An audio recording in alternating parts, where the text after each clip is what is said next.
The Myers-Briggs personality type, also called the Jung personality type, which is what you took on the internet. This is a personality assessment. It does not measure your ability as a student and what you can and cannot do. It's also not about pathology, anything that's wrong with you. And it does not measure your IQ or your intelligence. But it does help us to be aware of what your preferences are and what your strengths are and also your weaknesses. It's also about the preferences of other learners. So it's really important on this inventory is to find out a little bit about you and how you learn, but also it helps you to understand other people just a little bit better. So this does not mean that anything is wrong with you. We all have our natural strengths and weaknesses, and we can use this knowledge to become more effective as a student, as an employee, and in our relationship with other people. The Myers-Briggs inventory is divided into 4 different categories. The first one that it measures is whether you are an introvert or an extrovert. And the second one is sensing versus intuitive. The third one is thinking versus feeling. And the last one is perceiving versus judging. So it's really important when you look at the terminology here is just a little bit outdated. Some people have a problem with the word judging. They think that means that you're a judgmental person. That is not what this is measuring. It is measuring how you size up or judge a problem, how you analyze that problem. So it's not about judging people. So most of us are a balance of type. We usually have characteristics of both sides, but what you may have found out is you are very extreme on one side or on the other, but you may have a nice balance, which is really good. I versus E. I is the introvert, the person that gets their energy from within and not from other people. So it's about 35% of us.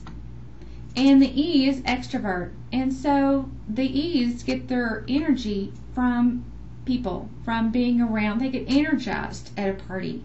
And I might be at a party for a little while, talk to a few people, but then they may get kind of tired of people and need to go home. But the E just gets really excited and really does enjoy that time with others.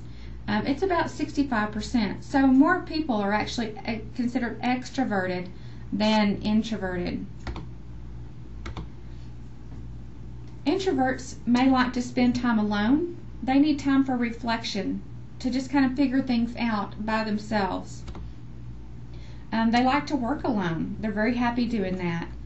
And they may have problems communicating with others because they're so busy thinking internally that they may have trouble connecting to other people.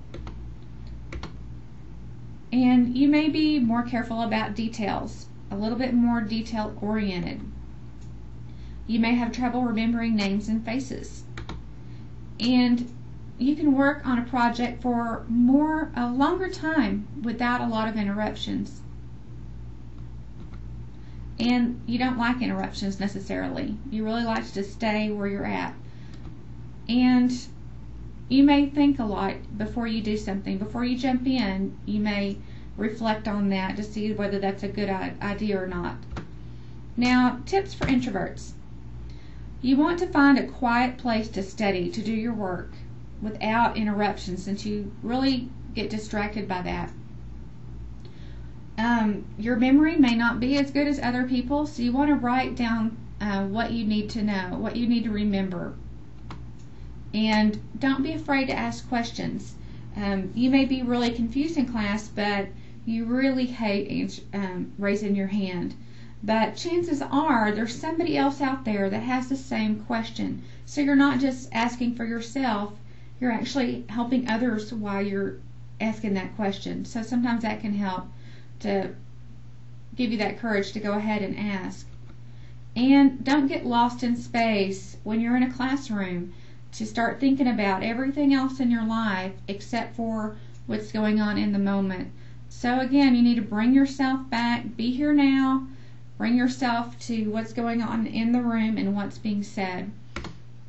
Extroverts like variety and action. They like lots of things going on. They're faster. They don't necessarily like a lot of details. Let's just get it done. They're very good at meeting and greeting other people, and they want results from what they do. Extroverts, you may not mind interruptions as much. You may even welcome having a little bit of break from your work by talking to somebody else. And you may act quickly, sometimes without really thinking through what you're about to do. And you enjoy, of course, having people around you, and you're a very good communicator. You can communicate freely with just about anyone. Some tips for you. Remember what your most important activity is, what your priorities are. Be sure and get studying done before you run around with your friends.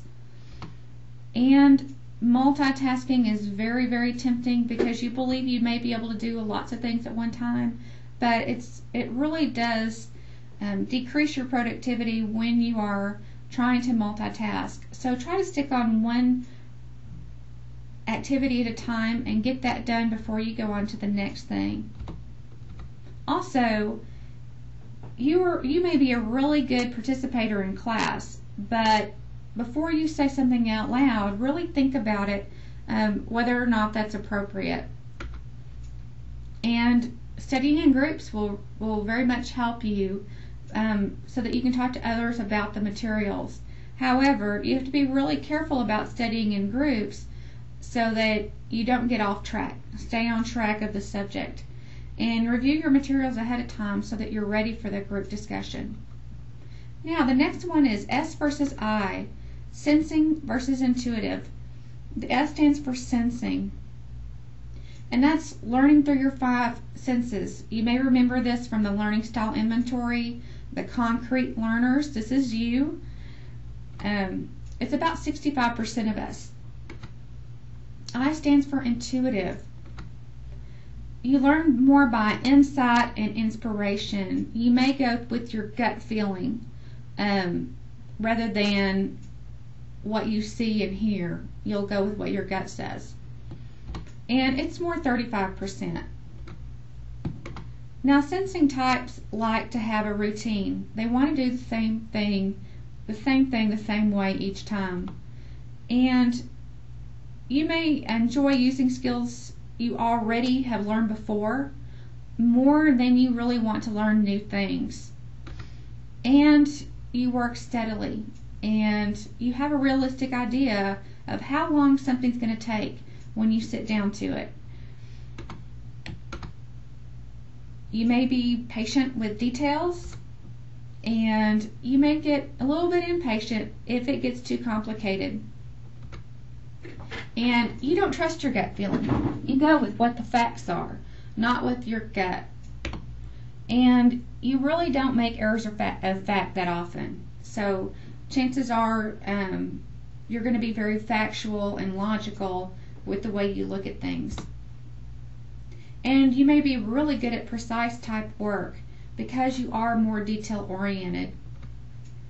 Tips for you: you are really good about getting facts, but when you're looking at the facts, take time to understand why you're studying that and what concepts or ideas that they illustrate, and why is this important. So don't just focus on the facts, but try to look at the bigger picture of things. And on test taking, ask for the time you need. Because you are very detail oriented, you tend to spend too much time on a test. So if you know you take a long time and that you need extra time, tell your instructors up front about that. They may be able to make some accommodations for you. Now, when you're taking a test, do everything that is quick and easy first, like true or false or matching, and then work on the rest of it that takes a little bit more time. You want to pace yourself to move quickly. Don't get bogged down on a question. If you've read it a couple of times and you're just not understanding it, put a little mark next to it and go to the next thing and then come back. So you don't want to spend just way too much time in one area. Now, also sit where you are not easily distracted. And you may even wear earplugs during the test so that you can't really hear what's going on around you. And don't argue with yourself over the answers. If you've answered the question, don't continue to argue with yourself. On test taking, we talked about only changing a question if you know the answer is going to be different. And we're going to get to test taking here in a little while, but a little bit more in detail. And don't read more than what is there. So it is what it is, and they're not usually trying to trick you up. Very few instructors will try to give you trick questions. Usually they're pretty basic. And don't change your answer unless you have misread the question. So if you read it right and you put your best guess down there, just leave it alone. Intuitive types. You like solving problems. You don't like doing the same thing over and over again. You enjoy learning and using new skills. And you may work in bursts of energy. When you feel like it, that's when you do it. And you don't like details, you don't like routine things. You get real impatient with that. But if it's complicated, you can be more patient with it. Now, also, kind of a bad thing is to follow your inspirations, whether it's good or bad. You follow your gut in all situations. And you may make errors of fact. You don't like precision or detail work, but you like to look at the big picture. You really need to see what is the overall purpose behind something. But in the process, the details, they get missed. So you also tend to underestimate the time needed for a task. So you may think it's going to take you 30 minutes to do something that it really is going to take 2 hours. So you need to give yourself more time for a task than what you think you're going to need.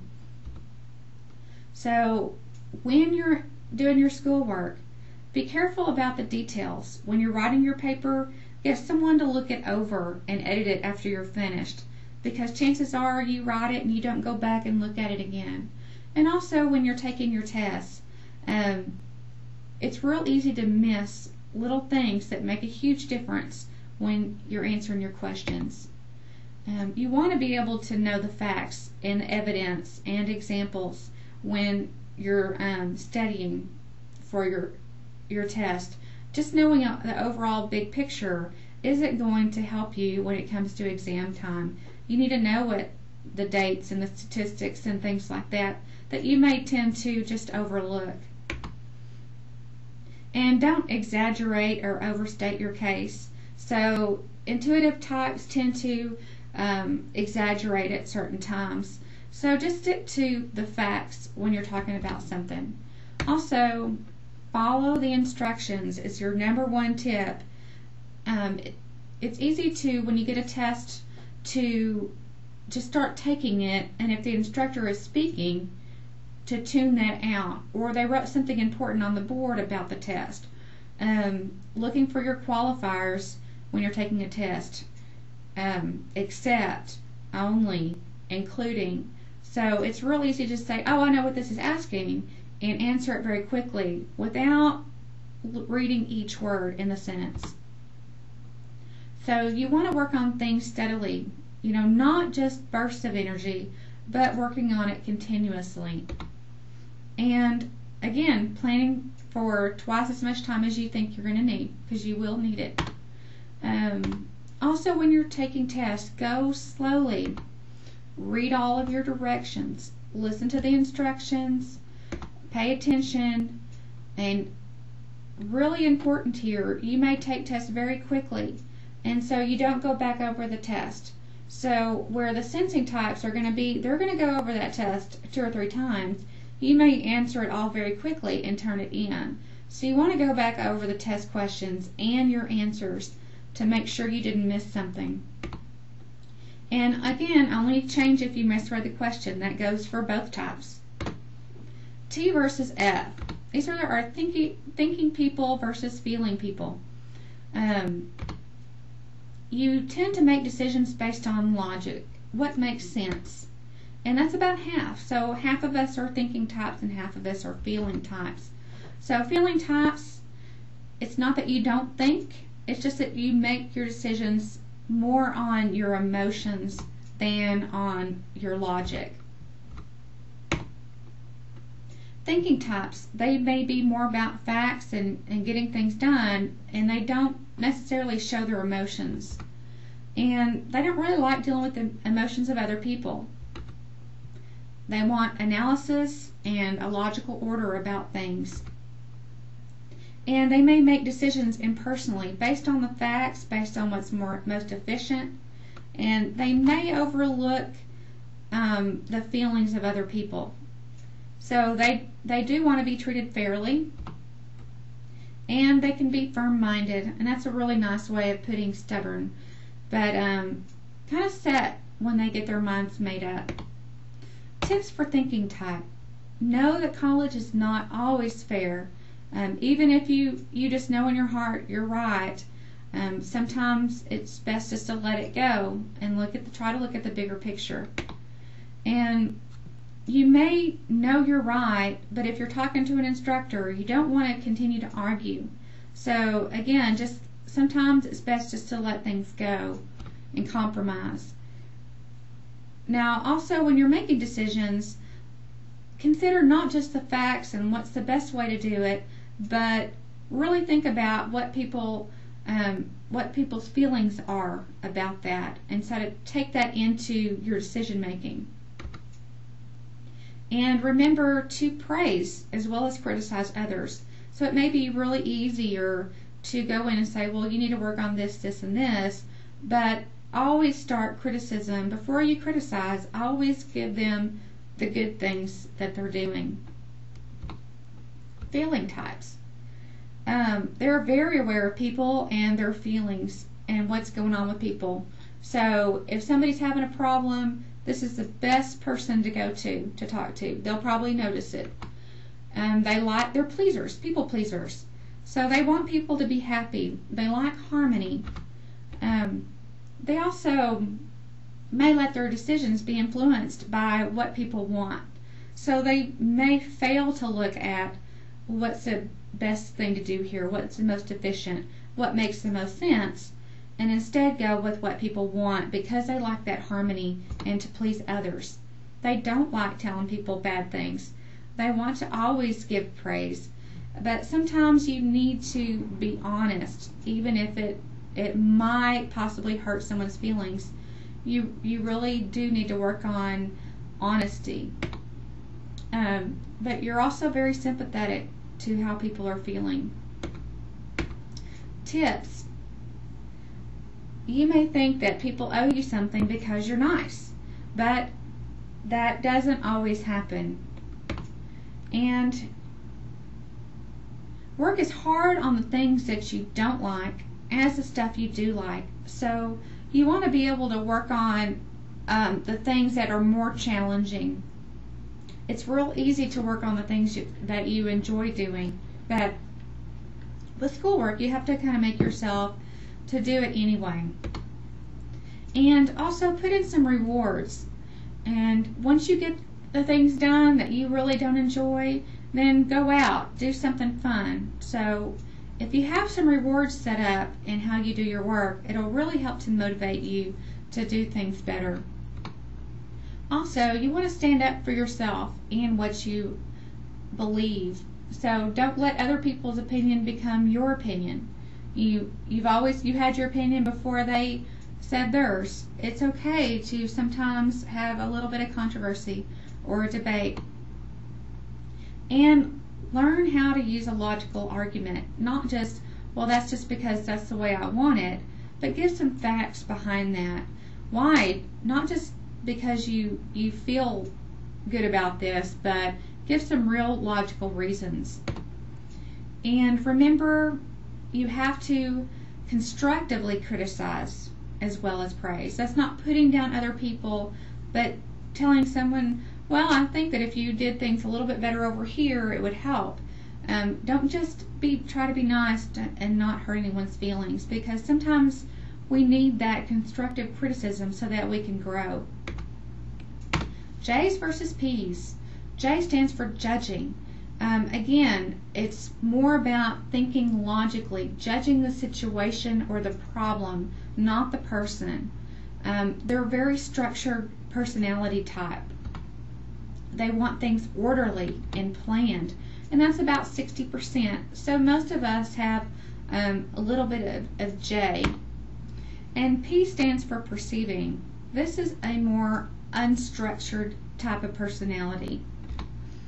They're more flexible, they're more adaptive, they like change, and that's about 40%, so a little bit less. Judging types are driven to get work done way ahead of the deadline. They like rules, they like regulations, and they need a plan, and they work best when they're following their plans. Judging types, they like to get things settled and finished. They may make up their mind because they want to get it settled and finished. They may make up their minds too quickly about something.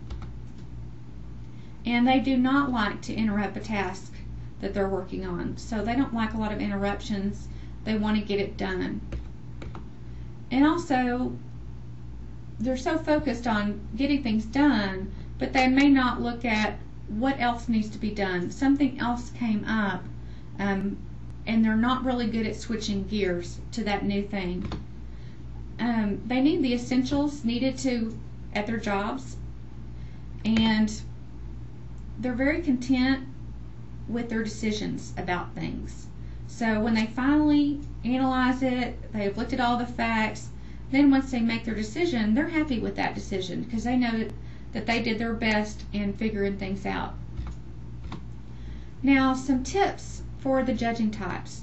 You may think you know it, but you may not. So you want to avoid absolute statements such as, this is the way things are, or it has to be this way.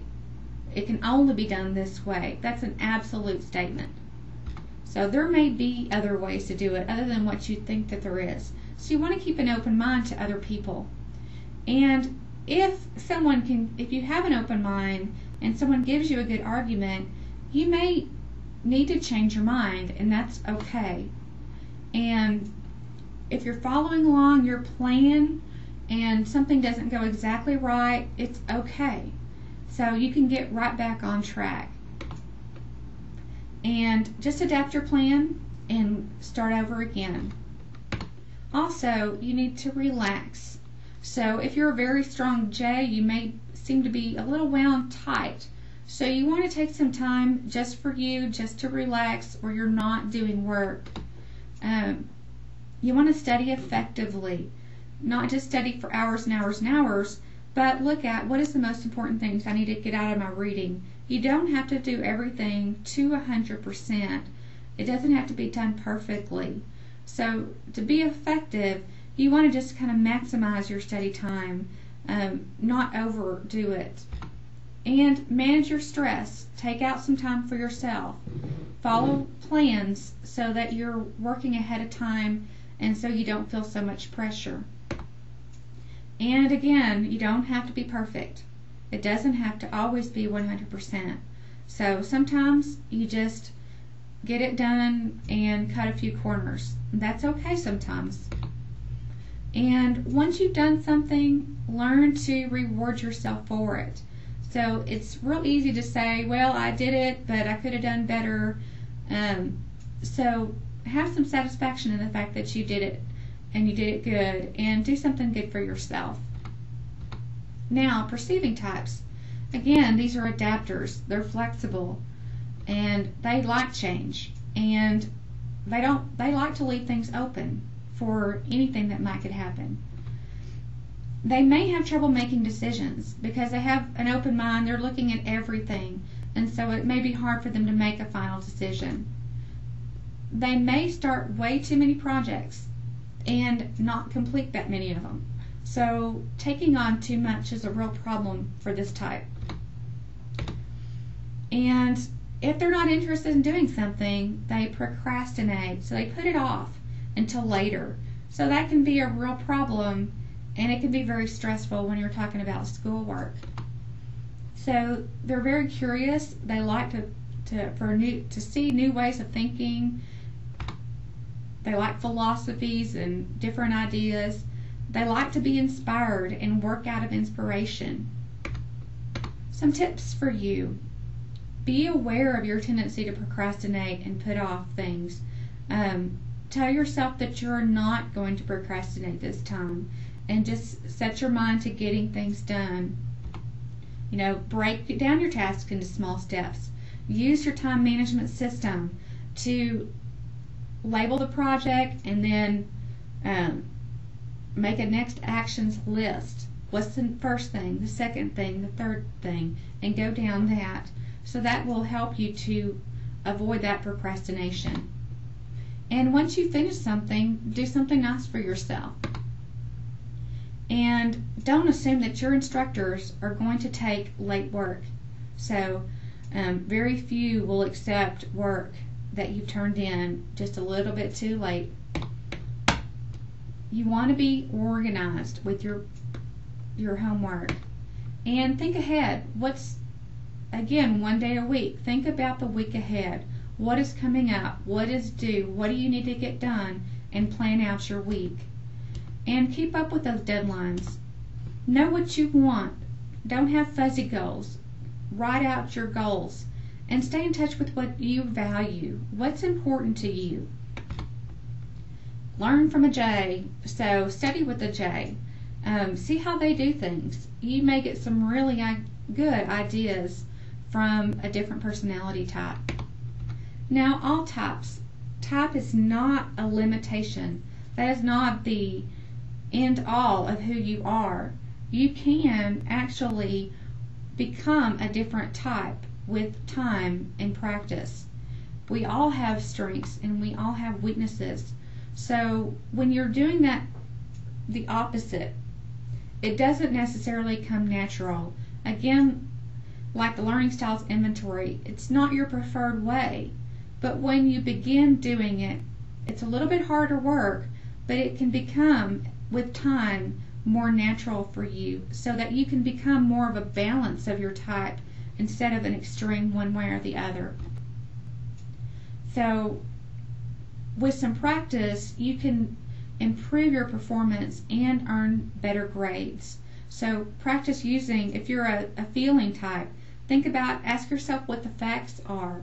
You know, if you're a intuitive type, get your stuff organized, and that'll help you plan your